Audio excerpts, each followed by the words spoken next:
Hello and welcome back to Lone Wolf 368. Today we're going to be talking about Nintendo's next generation console, which is expected in 2026. We're going to explore the credible leaks, rumoured specs, release timings, backward compatibility, how Nintendo plans to compete with PlayStation and Xbox. More about that in a minute. Welcome to Lone Wolf 368 for all your tech, music, and news items. Join the ever-increasing Wolf Pack and be part of the community. Nintendo is preparing for its most important hardware transition since the launch of the original Switch in 2017. With the Switch platform now approaching a decade of relevance, industry signals, supply chain leaks, and developer chatter strongly suggests that Nintendo's next generation console is targeting 2026 release window. While Nintendo remains officially silent, enough credible information exists to build a realistic picture of what the next console may look like without drifting into unfound hype. The article breaks down confirmed signals, reliable leaks, hardware expectations, and strategic direction, separating evidence from speculation. So why does 2026 make strategic sense? Well, Nintendo's hardware cycles historically last 7 to 9 years. Nintendo's Switch launched March 2017, Switch OLED refresh 2021. Current sales plateauing, though still strong. By 2026, the Switch architecture will be nearly 9 years old. Third-party support will continue to weaken. Mobile chip efficiency will have significantly advanced. And Nintendo have repeatedly told investors it aims for a smooth generational transition, not an abrupt cut-off, suggesting overlap between Switch and its successor.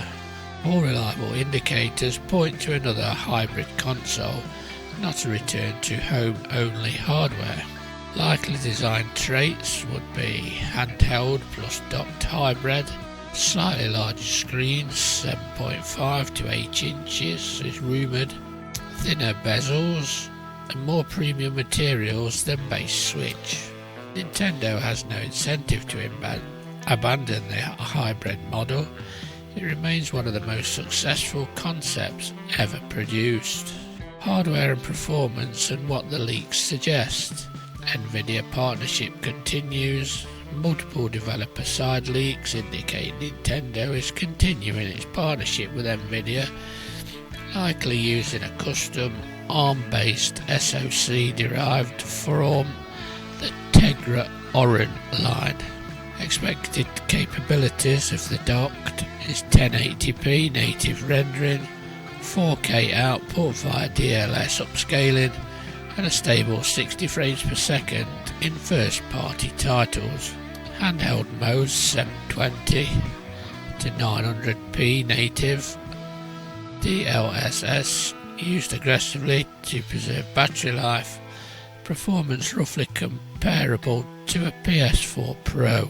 This would place Nintendo well below PS5 and Xbox Series X in raw power, but far ahead of the original Switch. Nintendo's biggest technical advantage, DLSS.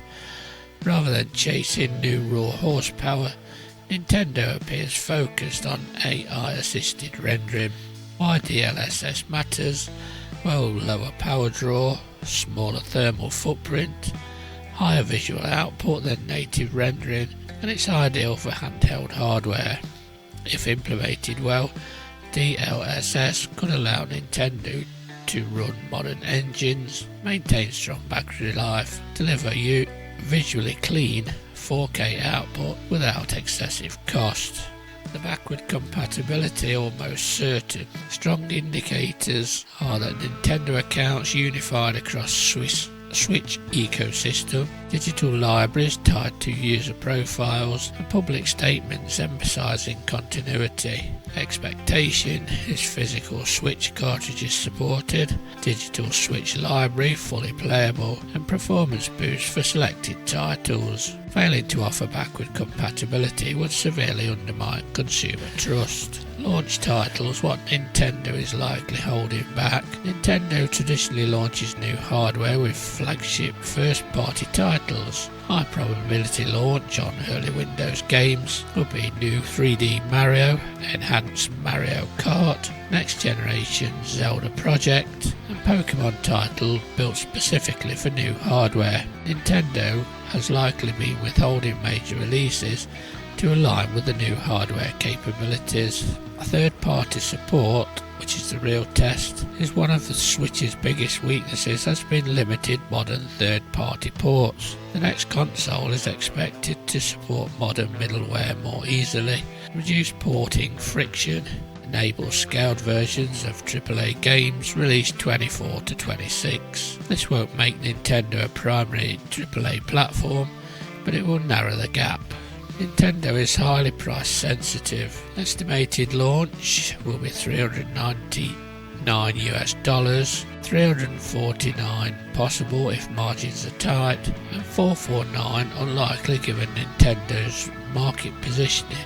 What Nintendo will not do, based on historical behaviour and current market realities, Nintendo is unlikely to compete directly with PS5 or Xbox on raw power, introduce VR as a core feature, abandon physical media, or push aggressive subscription-locked hardware features. Nintendo's strength remains software plus efficient hardware synergy. So the final outlook: Nintendo's next console will not be revolutionary, but it doesn't need to be. If the 2026 hardware delivers solid performance uplift, DLSS powered visuals, full backward compatibility, and strong first-party launch lineup, it will almost certainly succeed.